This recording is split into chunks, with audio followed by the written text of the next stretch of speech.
Students, are you able to see the screen? Yes, ma'am.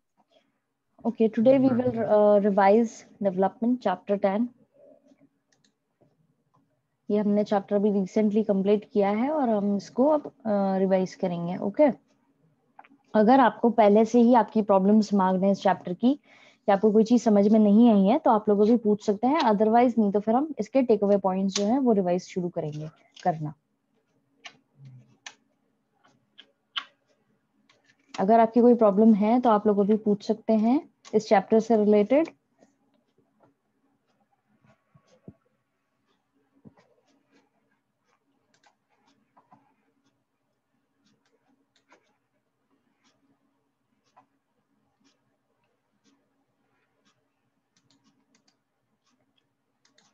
Students. Ma'am. Yes. 1 minute. Ma'am, right claim जो topic है 152 page number पे, ma'am इसको एक बार short में समझा दो. ओके.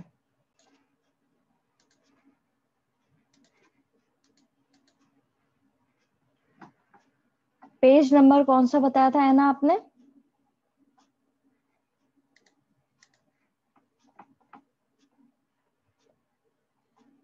मैम 152.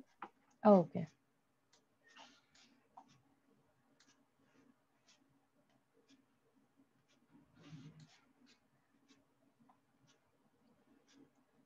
वन 152 पे राइट क्लेम्स.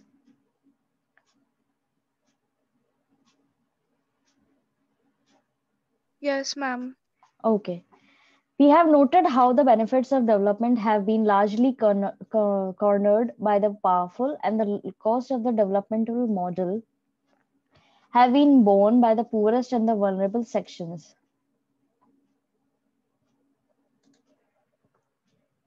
हमने नोट किया है कि कैसे जो डेवलपमेंट के प्रोडक्ट्स जो मॉडल बनता है उसके फायदे जो हैं वो अधिकतर उन्हीं लोगों को मिलते हैं जो पावरफुल हैं, ठीक है, और इसकी कॉस्ट जो है वो उन लोगों को चुकानी पड़ती है जो गरीब हैं या वल्नरेबल सेक्शंस को बिलोंग करते हैं पॉपुलेशन के, ठीक है, whether due to the ecological degradation or due to the displacement and loss of livelihood. अब यहाँ पर इनको कैसे नुकसान चुकाना होता है, जैसे कि ये तो इकोलॉजिकल डिग्रेडेशन हो गया, यानी कि हमारी जो एनवायरमेंट है उसके अंदर खराब हो गया कुछ, या फिर इनको एक जगह से उठा के दूसरी जगह शिफ्ट कर दिया, या फिर इनकी जान चली जाती है कई बार इस डेवलपमेंटल प्रोजेक्ट के कारण, तो इस तरीके से इनको नुकसान उठाना पड़ता है. One of the issues which has been raised is regarding the protection that affected people can claim from the state and society as a whole. एक जो इशू उठाया गया है इस चीज को लेकर के वो ये है कि इनको भी प्रोटेक्शन मिलना चाहिए अफेक्टेड लोगों को, ठीक है, भले इनको स्टेट प्रोवाइड कराए, ठीक है, या समाज जो है एज अ होल इनको वो चीज प्रोवाइड कराए. In a democracy, do people have a right to be consulted in decisions which directly affect their lives? जनतंत्र यानी कि डेमोक्रेसी के अंदर लोगों के पास में हक होता है कि क्या वो जो डिसीजंस लिए जा रहे हैं क्या वो डायरेक्टली उन पर अफेक्ट कर रहा है, उस चीज के बारे में उनसे कंसल्टेशन होना जरूरी कि कैसे उनकी जिंदगी पर इसका असर रहेगा.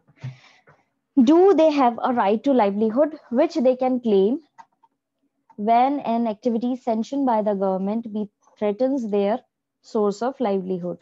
क्या इनके पास में राइट टू लाइवलीहुड यानी कि इनकी जो जॉब्स हैं उसका हक, कि भाई इनको हक है कि ये अपने हिसाब से अपनी नौकरी कर सके, अपना पेट भरने के लिए काम कर सके, तो वो चीज अगर इनके पास में है तो क्या गवर्नमेंट का वो फर्ज नहीं बनता कि वो जब भी कोई इस तरह के एक्टिविटी को सैंक्शन कर रही हैं जिससे इनकी लाइवलीहुड को खतरा है तो उसके खिलाफ ये उनको अश्योरेंस दे पाए कुछ. Another issue is regarding rights to natural resources. दूसरा इशू जो है वो नेचुरल रिसोर्सेज को लेकर के जो हक है उनके लिए है. Can communities claim traditional rights to use of natural resources. यहाँ पे ये पॉइंट उठाया गया था क्या कम्युनिटीज जो हैं वो इस तरह की चीज को वो कर सकती हैं कि भाई नेचुरल रिसोर्सेज यूज करने का हक सिर्फ हमारी कम्युनिटी को है, या इस कम्युनिटी के लोग जो हैं इस नेचुरल रिसोर्स को यूज कर सकते हैं ज्यादा से ज्यादा, इस तरह का क्या हक दे सकते हैं. This particularly applies to the tribal and aboriginal communities who have a specific way of community life and relationship to the environment. अब बेसिकली ये जो राइट्स है ये उन लोगों पे अप्लाई होते हैं जो या तो ट्राइबल कम्युनिटी के लोग हैं या अबॉरिजिनल कम्युनिटी के लोग हैं, ठीक है, आदिवासी लोग हैं, जिनके एक स्पेसिफिक तरीका होता है जीवन जीने का, लाइफ जीने का, और उनका कुछ स्पेशल रिश्ता भी होता है एनवायरनमेंट से। तो इस तरह के इश्यूज जो है यहाँ पे उठाए गए हैं। समझ में आया? या ये वाला थर्ड पैराग्राफ जो है ये भी समझाना है आपको? नो मैम, इनफ, आ गया समझ में। ठीक है, और किसी को कोई दिक्कत? Ma'am, development and lifestyle 155।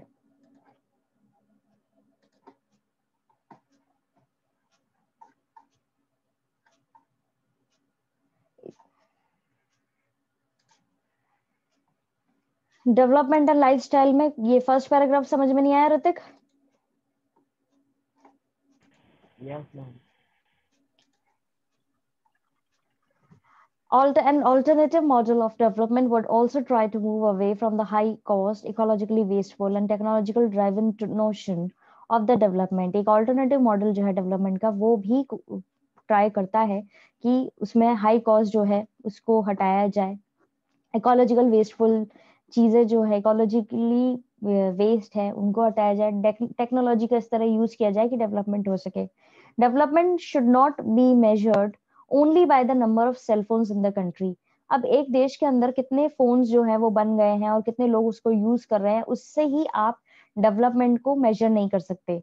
Bye the sophisticated weapons which are developed, या फिर कि कौन सी देश के अंदर कौन से सोफिस्टिकेटेड हथियार बना लिए गए हैं, और by the size of the cars which people drive. ना ही आप इस चीज से किसी देश का डेवलपमेंट को नाप सकते हैं कि वहां पे कितनी लोग जो है वो कार्स का यूज कर रहे हैं या कौन सी कार वो यूज कर रहे हैं। अगर आपको डेवलपमेंट मेजर करना है तो वो इस तरीके से होना चाहिए, but by the quality of life enjoyed by the people in terms of happiness and harmony and satisfaction of essential needs. लोगों को कितनी उनकी डेवलपमेंट जो है किस तरीके से नापा जाना चाहिए वो उसका दे रखा है मेजर यहाँ पे, कि भाई लोग बाग कितने खुश हैं, कितनी क्वालिटी ऑफ लाइफ वो जी रहे हैं, किस लेवल का उनके पास में हैप्पीनेस है, किस तरीके से वो खुश हैं, भाईचारे के साथ में रह रहे हैं, और जो उनकी बेसिक जरूरतें हैं उन सब चीजों को से वो पूरी तरह सेटिस्फाइड हो।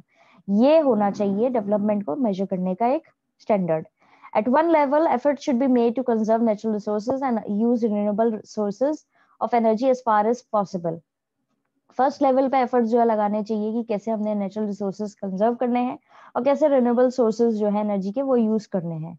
Efforts such as rain water harvesting, solar and biogas plants, microhydel projects, compost pits to generate manure out of organic waste are examples in this direction।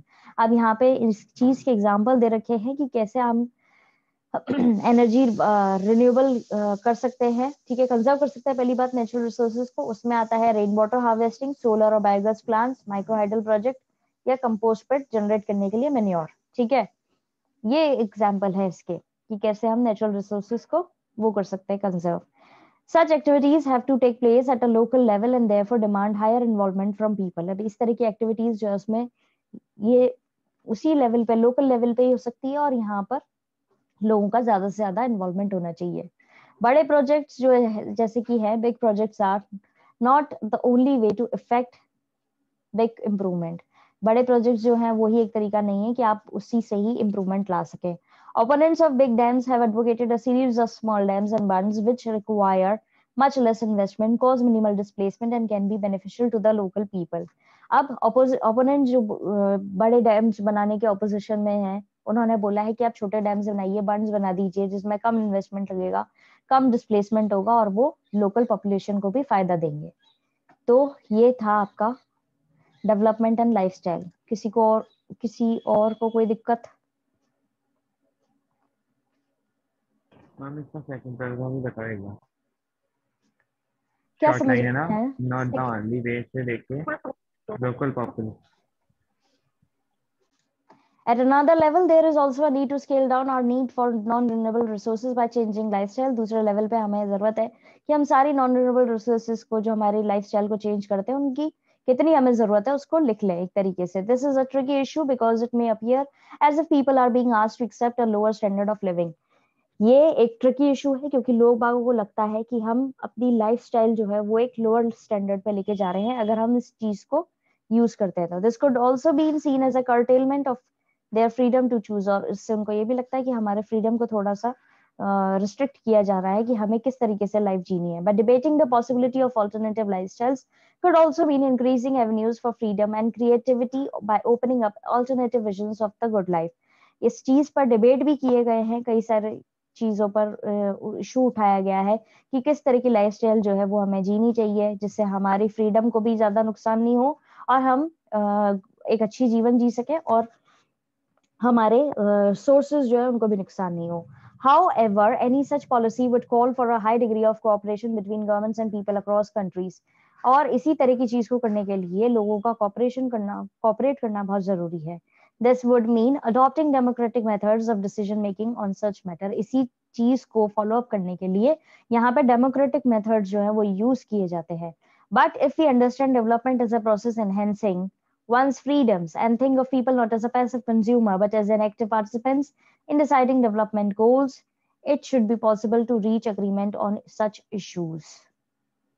लेकिन जब हम देखते हैं समझते हैं डेवलपमेंट प्रोसेस को पूरे को कि कैसे एक व्यक्ति का ये फ्रीडम को और बढ़ा देता है और लोग बाग को इस तरीके से देखें कि वो एक सिंपली कंज्यूमर नहीं रह गए हैं इस चीज के, तो हम उनको एक्टिव पार्टिसिपेट करवा सकते हैं डेवलपमेंटल गोल्स में और ये पॉसिबल होगा कि वो एक नॉर्मल इशू पर एक सिंपल अग्रीमेंट पे कॉमन अग्रीमेंट पे पहुंच पाएंगे.